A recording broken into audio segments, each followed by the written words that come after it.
Hello everyone, welcome back to learn with Mansi. All India bar exam की हमारी current series जो है बेर एक्ट की रैपिड रिवीजन सीरीज, उसमें हम करेंटली डिस्कस कर रहे हैं फैमिली लॉ। इससे पहले के 3 पार्ट में हम 3 बेर एक्ट्स डिस्कस कर चुके हैं। आज हम बात करेंगे हिंदू सक्सेशन एक्ट के बारे में। अगर आप यहाँ नए हैं तो चैनल को सब्सक्राइब कर लेना।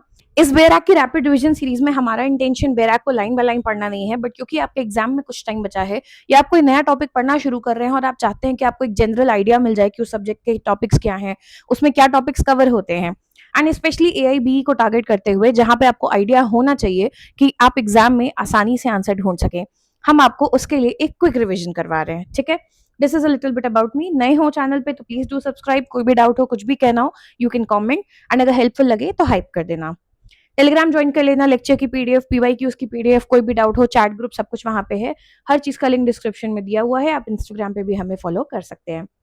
चलो, चैनल पे जाओगे तो आपको प्लेलिस्ट मिलेगी जहां पे हमने एआईबी के पीवाईक्यू 2014 से लेके जो भी लेटेस्ट पेपर आप दे रहे हो आज की डेट में, एआईबी के सारे पीवाईक्यूज टॉपिक वाइज डिस्कस किए हैं with detail solution and attach बैराक with every question, बहुत डिटेल में समझाते हुए कि किस क्वेश्चन को कैसे सॉल्व करना है, उस टॉपिक का रिविजन करवाते हुए। चैनल पे जाओगे आपको फैमिली लॉ की ऐसी एक प्लेलिस्ट मिलेगी। बार का पेपर क्लियर करना है, पीवाईक्यूज अच्छे से करो, बैराक रिवाइज करो, and you are good to go. Okay, syllabus को देखते हैं। तो फैमिली लॉ से 8 क्वेश्चन आते हैं। इसके अंडर मेजरली आपको हिंदू लॉ, मुस्लिम लॉ और थोड़े सेक्युलर लॉज जैसे स्पेशल मैरिज एक्ट या गार्जियंस एंड वार्ड्स एक्ट के बारे में पता होना चाहिए। हम हिंदू लॉ आज खत्म कर रहे हैं, इसके बाद हम मुस्लिम लॉ की बात करेंगे एंड सेक्युलर लॉज की भी बात करेंगे, तो आगे की सीरीज जरूर देखना। चलो, हिंदू सक्सेशन एक्ट को अगर हम इंडेक्स को डिटेल में देखें, सबसे पहले चैप्टर 1 मोस्टली कॉमन होता है सारे हिंदू लॉज में। शॉर्ट टाइटल एक्सटेंड एप्लीकेशन किस पे होगा? हिंदू पे होगा। हिंदू कौन है ये हर सेक्शन में, सॉरी हर बेर एक्ट में सिमिलरली डिफाइंड है, पर इसको एक बार अच्छे से जरूर पढ़ना। हमने पहले लेक्चर में इस बारे में बात की थी। डेफिनेशन एंड इंटरप्रिटेशन मैंने पहले भी कहा था, हर बेर एक्ट में कोई भी सब्जेक्ट का हो, सेक्शन 2, 3, 4 की रेंज में एक सेक्शन ऐसा होता है जहां डेफिनेशंस दी होती हैं, किसी में कम किसी में ज्यादा।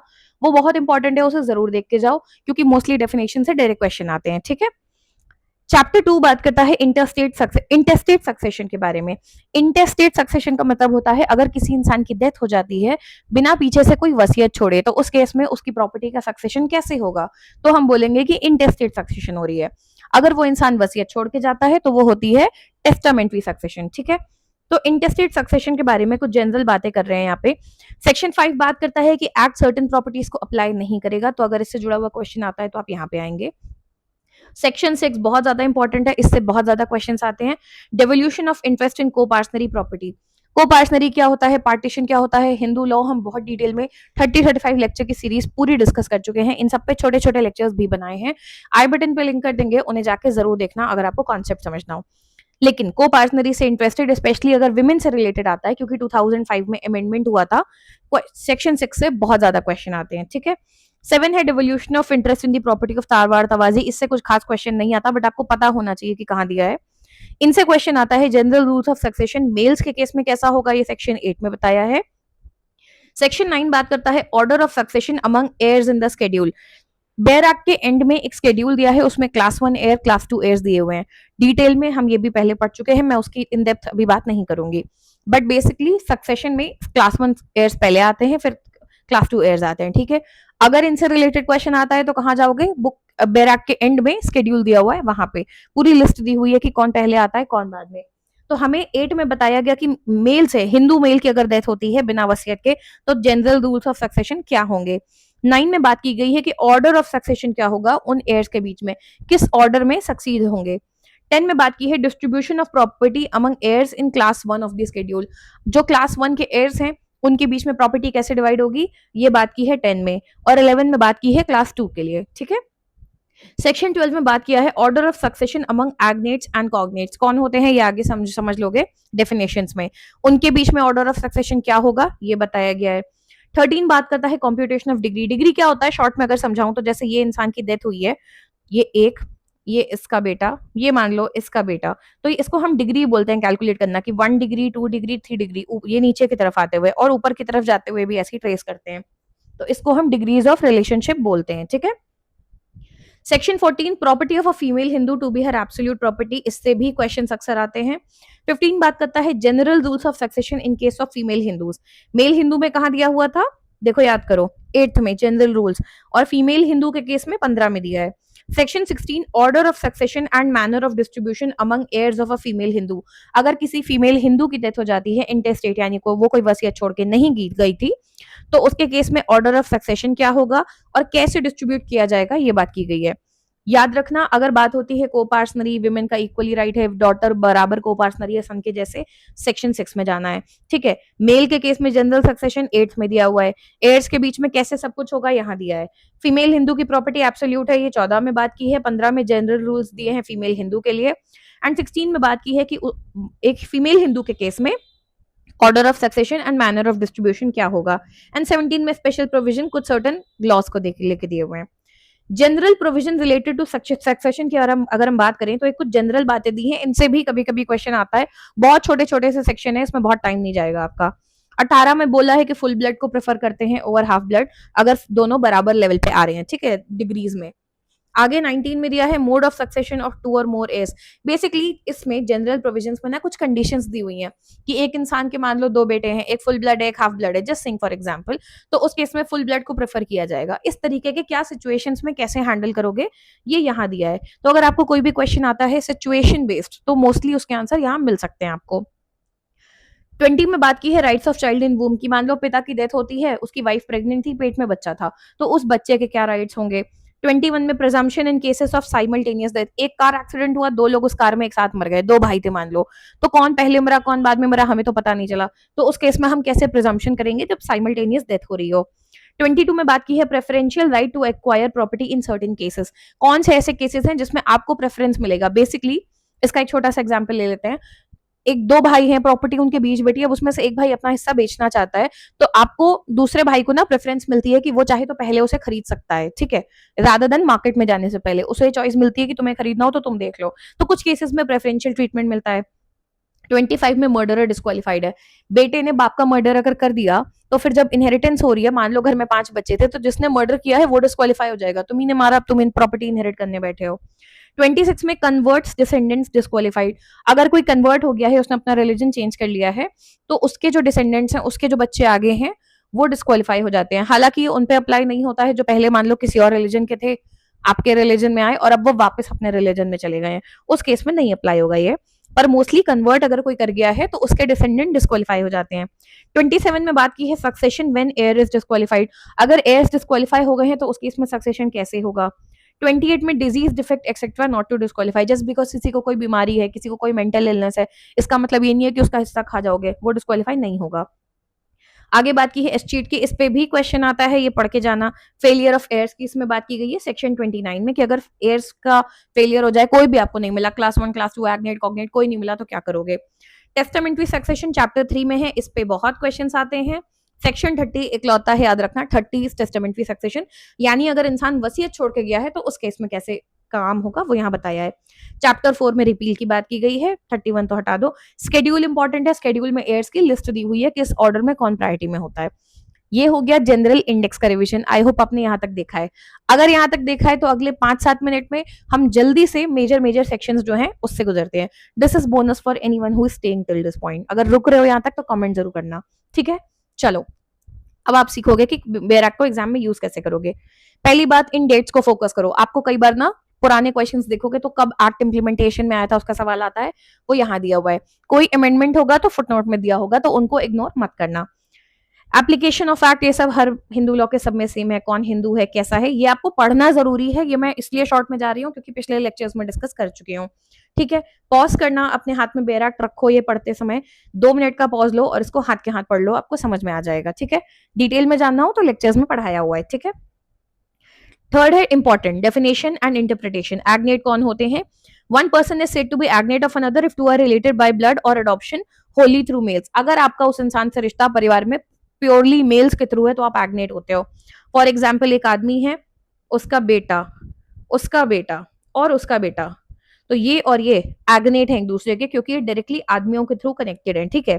रिलेटेड बाय ब्लड और अडॉप्शन, इसमें ये भी समझ लो, चलो मैं शॉर्ट में बता देती हूँ। ये इसका बेटा है, इसने एक बेटा अडॉप्ट किया, ये अडॉप्टेड बच्चा है, ठीक है। और आगे इसका एक बेटा हुआ, तो भी ये एग्नेट्स हैं। क्यों? क्योंकि ये डायरेक्टली मेल्स के थ्रू कनेक्टेड है। कॉग्नेट्स कौन होते हैं ये भी समझ लो। मान लो ये एक आदमी है, ये इसका बेटा, ये इसकी बेटी है और आगे फिर बेटा है, ये और ये एग्नेट नहीं है। अब ये कॉग्नेट है क्योंकि इनके रिलेशन में बीच में एक लड़की भी है, ठीक है। तो बेसिकली एग्नेट और कॉग्नेट यही होते हैं। इनकी डेफिनेशन पता होना जरूरी है ताकि आगे अच्छे से यूज कर सको। ओके, हाँ, एग्नेट्स हो गए। कॉग्नेट्स मैंने आपको बता ही दिया, होली थ्रू मेल से रिलेटेड नहीं होते हैं। कस्टम यूजेज मोरलेस सिमिलर है। Full blood, half blood, uterine blood मैं आपको समझा चुकी हूँ। एंसेस्टर का मतलब मोस्टली फादर होता है और एंसेस्ट्रेस लिखा है तो मदर होता है। प्लीज एग्जाम में ध्यान देना, एंसेस्ट्रेस तो नहीं लिखा है, पता चला फादर की तरफ चले गए आप। एयर कौन होता है? कोई भी पर्सन, मेल हो फीमेल हो, who is entitle to succeed the property of an intestate, ठीक है। इंटेस्टेट कौन होता है? वही हमने जो बताया था, a person deem to die intestate in respect of property, जिसके केस में उसने कोई भी टेस्टामेंट्री डिपोजिशन नहीं बनाया है। हर चीज इंपॉर्टेंट नहीं है, इन सब पे मैं टाइम नहीं दे रही हूँ, ये रीजनल लॉस पे रिलेटेड ज्यादा है। शौक के लिए पढ़ सकते हो, एग्जाम में क्वेश्चन बहुत कम आता है, पर हाँ कभी ऐसा सर्टेन लॉ से कोई क्वेश्चन आ जाए, आते हैं कभी कभी, ऑप्शन में दिया होता है तो आपको पता होगा कि कहाँ दिया है, ठीक है। रिलेटेड का भी मतलब क्या होता है? लेजिटिमेट किनशिप का पार्ट होने चाहिए, ठीक है। इलेजिटिमेट चिल्ड्रन के केस में क्या होगा वो यहाँ पे दिया हुआ है। आगे बढ़ते हैं, हम मेन टॉपिक की बात करेंगे। सेक्शन 5 जो है ये इंपॉर्टेंट है, एक्ट सर्टेन प्रॉपर्टीज पे अप्लाई नहीं करता है। अगर स्पेशल मैरिज एक्ट के अंदर शादी हुई है, वहां के सेक्शन 21 में जो रीजन दिए हैं वहां पे उसका एप्लीकेशन नहीं होगा। ये हम स्पेशल मैरिज एक्ट पढ़ेंगे आगे, तब भी एक बार देख लेंगे, ठीक है। फिर यहाँ कुछ रूल्स को लेके दिया हुआ है कि अगर किसी को गवर्नमेंट ऑफ इंडिया से उनका कॉन्ट्रैक्ट था, कॉन्ट्रैक्ट बोल रही हूँ सॉरी, कोई एग्रीमेंट था कि उस केस में सिंगल एयर है उसी को गद्दी मिलेगी। बेसिकली ये जो रॉयल फैमिली से लिंक थोड़ा बहुत होता है उनसे रिलेटेड है उस केस में। हमारे लिए सबसे इंपॉर्टेंट है section 6, devolution of interest in copartnery property. इसको ध्यान से सुन लेना शॉर्ट में। हिंदू सक्सेशन अमेंडमेंट एक्ट कब हुआ था? 2005। इस पे बहुत क्वेश्चन आता है, आपको याद होना चाहिए, ठीक है। जिसमें कहा गया था अगर एक जॉइंट हिंदू फैमिली है जो मिताक्षर लॉ से गवर्न होती है तो बेटी भी को पार्टनर है, ठीक है। बाय बर्थ वो को पार्टनर होती है, उसका सेम हक होता है, सब कुछ सेम जैसे एक बेटे का है। उसके सेम राइट्स होते हैं एंड सेम लाइबिलिटीज भी होती हैं। जैसे कि अगर बेटे की जिम्मेदारी है किसी का ध्यान रखना, तो बेटी की भी होगी, ठीक है। तो हम कहीं पे भी अगर को पार्टनर बोल रहे हैं तो बेटा बेटी दोनों इंक्लूडेड है। और आगे और भी कंडीशंस दिए हुए हैं, उनको आप पॉज करके पढ़ सकते हो। Whenever a Hindu dies, devolve by testamentary और intestate succession as the case may be, not by survivorship. हाँ, तो सक्सेशन अगर किसी हिंदू की डेथ होती है तो या तो टेस्टामेंट्री होगा वसीयत के थ्रू, या इंटेस्टेट फॉर्म में होगा। सर्वाइवरशिप पे नहीं कि जो उसके पीछे जिंदा रह गया उसी को। इसका छोटा सा एग्जाम्पल शॉर्ट में समझा देती हूँ। इस आदमी की अगर डेथ होती है, मान लो इसका एक बेटा और एक बेटी थे, तो दोनों को पार्टनर है, दोनों का बराबर हक है, दोनों के आगे एक एक बच्चा और है। अब इसकी जब डेथ हुई, इसका बेटा पहले ही मर चुका था, तो ऐसा नहीं है कि बेटी जिंदा थी तो इसी को इसका हक मिलेगा, नहीं, आगे इस बच्चे को इसके फादर का शेयर मिलेगा। तो बेसिकली सर्वाइवरशिप पे नहीं, सक्सेशन प्रॉपर रूल्स के अकॉर्डिंग होगा। डॉटर को सेम शेयर अलॉट होता है बेटे की तरह, ठीक है। इस सेक्शन को बहुत ध्यान से पढ़ना। प्री डिसीज जो था, जैसे मैंने आपको समझाया अभी, तो जो सर्वाइविंग चाइल्ड है उसको अलॉट होगा। मान लो वो सर्वाइविंग चाइल्ड भी आगे नहीं है तो उसके आगे जाएगा, पर ऐसा नहीं कि उसका हिस्सा खा जाओगे, शॉर्ट में यही बात हो रही है। सर्टेन कंडीशन स्पेसिफिक क्वेश्चन आएगा तो आपको पता है कि कहाँ जाना है, मैं लाइन बाय लाइन नहीं पढ़ रही हूँ यहाँ पे, ठीक है। और इसमें आगे और कुछ खास नहीं है। स्टेट अमेंडमेंट्स हमारे लिए इतने रेलेवेंट नहीं होते हैं, आते हैं क्वेश्चन एग्जाम में, पर ये उतना रेलेवेंट नहीं है, एक नजर बस देख के चले जाओ। 8 को देखोगे तो देखो general rules of succession males के केस में क्या है। सबसे पहले क्लास 1 एयर आते हैं, वो ना मिले उनमें से एक भी तो क्लास 2 एयर्स की बारी आती है। मान लो 1 और 2 में से कोई भी नहीं मिला हमें, तो फिर उस केस में बारी आती है एग्नेट्स की, और फिर उसके बाद आते हैं कॉग्नेट्स, ठीक है। ये एग्नेट्स कॉग्नेट्स मैं आपको पीछे बता चुकी हूँ। तो सबसे पहले क्लास 1, फिर क्लास 2, फिर एग्नेट्स, फिर कॉग्नेट्स, ठीक है। इस ऑर्डर में सक्सेशन होता है मेल्स के केस में। इसके अंदर अंदर कैसे होता है ये मैं एक एक को पढ़ के नहीं बता रही हूँ, आपको शॉर्ट में कहानी समझा दे रही हूँ। जब क्लास 1 एयर्स की बात करते हैं, उसमें ना एक लिस्ट दी हुई है, 8-10 जो भी 16 लोग हैं, ठीक है। उस केस में क्या होगा, उन सब के बीच बराबर बटेगा। For example A B C D, ये चारों अगर क्लास 1 एयर्स में हैं और जो भी 100 रुपए बटने थे तो सबको 25-25 मिलेंगे। ऐसा नहीं है कि ए को प्रेफरेंस मिलेगा, ऐसा कुछ नहीं है। बट क्लास 2 एयर्स में क्या होता है ना, अलग अलग ग्रुप्स दिए हुए हैं, ग्रुप 1 2 3 4 करके ऐसे 8-9 ग्रुप्स दिए हुए हैं, और हर ग्रुप के अंदर कई सारे लोग हैं। तो इसको ऐसे एग्जाम्पल ले लो, ग्रुप 1 में मान लो ए है, ग्रुप 2 में बी सी और डी है, और मान लो ग्रुप 3 में ई एफ और जी है। इस केस में हम क्या करते हैं, हम सबसे पहले ग्रुप 1 के पास जाते हैं। अगर हमें वहां कोई मिल गया तो उसको पकड़ा के चल गए, यहाँ ये अकेला है, अगर ये मिल गया हमें तो इसी को सब कुछ सक्सीड हो जाएगा, आगे वालों का कोई मतलब नहीं है।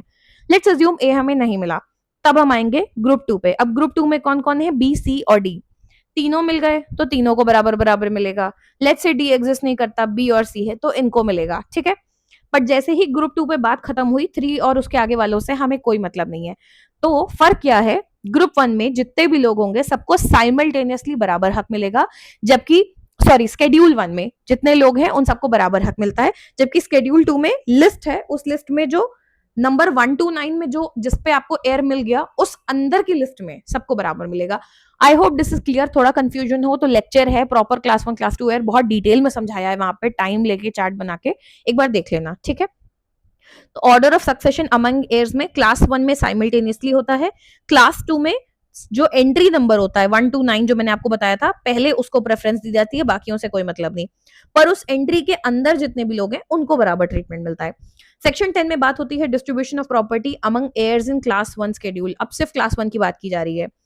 पहला रूल दिया है कि जो भी विडो है उसको एक शेयर मिलेगा, और अगर एक से ज्यादा विडो है, जो मैंने आपको पिछले लेक्चर में बताया था, एक्ट के जस्ट कुछ साल पहले तक एक से ज्यादा शादी करना अलाउड था, तो अगर एक आदमी के पीछे 2 विधवा रह जाती हैं तो उनको कुल मिला के एक शेयर मिलेगा। ऐसा नहीं है कि उसकी 5 बीवियां थी तो 5 हिस्से हो गए, नहीं, एक सर्टेन शेयर बनता है प्रॉपर्टी का जो विडो के लिए है। अब उसके अंदर एक हो चाहे 5 हो, उनको आपस में बंटवारा होगा। रूल नंबर 2 दिया है surviving sons and daughters and mother each shall each take 1 share. तो आदमी के पास अगर 100 रुपए थे और वो मर गया, तो उसके बेटे को, उसकी बेटी को और उसकी जो वाइफ है पीछे रह गई है, उन सबको बराबर शेयर मिलेंगे, ठीक है, एक एक अपना शेयर।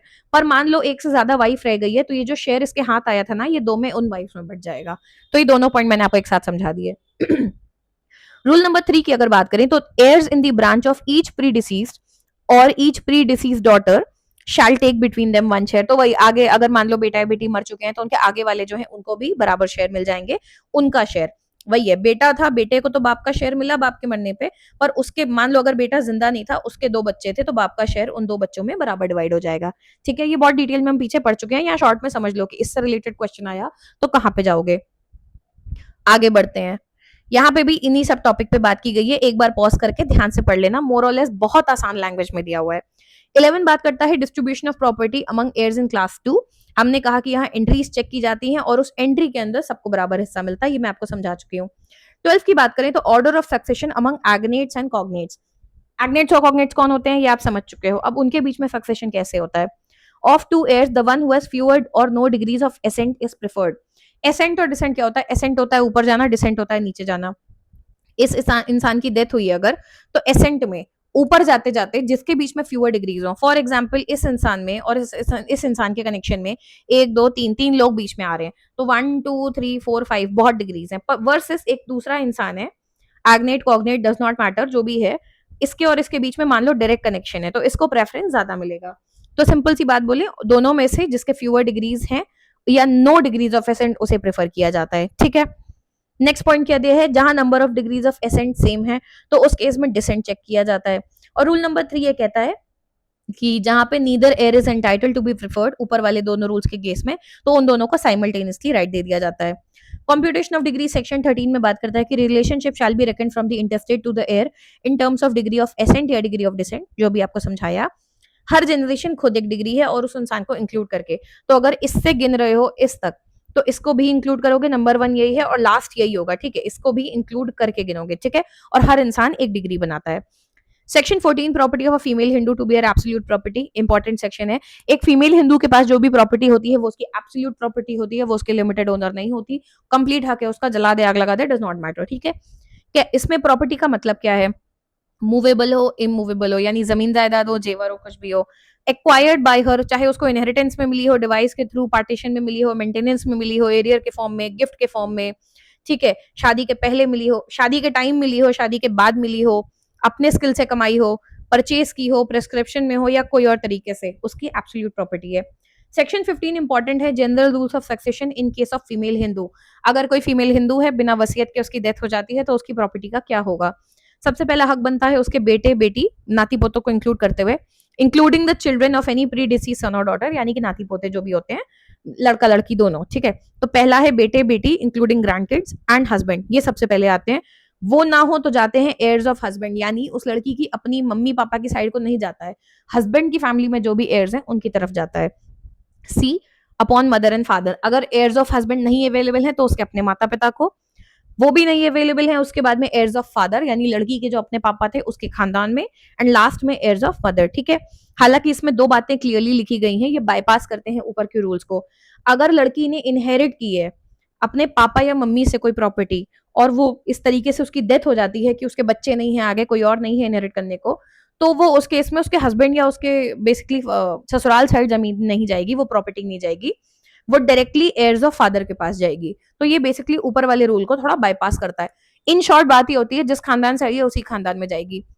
सेकंड पॉइंट में क्लियरली लिखा है, अगर उसने इनहेरिट किया है अपने हस्बैंड से या फादर इन लॉ से, और उसके आगे बच्चे नहीं है या नाती पोते नहीं है, कोई और इनहेरिट करने को नहीं है, और उसकी डेथ होती है, तो ऐसा नहीं है कि वो प्रॉपर्टी उसके उसके पेरेंट्स की तरफ जा सकती है, वो उसी फैमिली में रहेगी, हर हाल में एयर्स ऑफ हस्बैंड के पास जाएगी। आगे बढ़ते हैं। स्टेट अमेंडमेंट्स हमारे लिए बहुत इंपॉर्टेंट नहीं है। जनरल प्रोविजन ही आपको बताई चुकी हूँ, फुल ब्लड हाफ ब्लड के ऊपर प्रेफर किया जाता है। Mode of succession per capita होता है, पर स्ट्राइप्स नहीं, डिटेल में समझाया हुआ है। टेनेंट्स इन कॉमन होते हैं, not as joint tenants. Okay. Right of child in womb, अगर मान लो किसी की डेथ हो जाती है और उस समय कोई प्रेग्नेंट है, तो वो उस बच्चे का उसी तरह हक बनेगा कि मान लेते अगर वो जिंदा होता, बच्चा पैदा हो चुका होता उस इंसान के रहते रहते, और पार्टीशन हुआ होता, तो उस बच्चे के हिस्से में जो भी आता है ना, तो वो उसका हिस्सा माना जाएगा। साइमल्टेनियस डेथ भी हम बात कर चुके हैं, उसमें अज्यूम किया जाता है कि बड़े वाले की डेथ पहले हुई है, छोटे वाले की बाद में। ठीक है। फिर preferential right to acquire in certain cases, ये भी मैं आपको समझा चुकी हूँ कि आपको पहले हक दिया जाता है खरीदने का। अगर एक से ज्यादा लोग हैं तो उस केस में जो जो ज्यादा पैसे दे दे, कंसिडरेशन मतलब जो भी वैल्यू ज्यादा दे दे। ठीक है। मर्डर डिस्क्वालिफाइड है, converts descendant disqualified, succession when here is disqualified. ठीक है। डिजीज एक्सेट्रा ये भी आपको बता चुके हैं। फेलियर ऑफ एयर, अगर कहीं कोई एयर मिला ही नहीं, इस चीट में यही आता है, इस पे क्वेश्चन आ चुका है पहले भी, तो उसको मिस मत करना। तो उस केस में प्रॉपर्टी गवर्नमेंट के पास डिवॉल्व कर जाती है। स्टेट अमेंडमेंट्स हमारे लिए बहुत रेलिवेंट नहीं होते हैं, तो उनको हम डिटेल में नहीं देखेंगे। चैप्टर 3 टेस्टामेंट्री सक्सेशन देखोगे, सेक्शन 30 सिंपल सा है, विल है, अगर वसीयत छोड़ गए हो तो वसीयत के हिसाब से होगा, बात खत्म। ठीक है।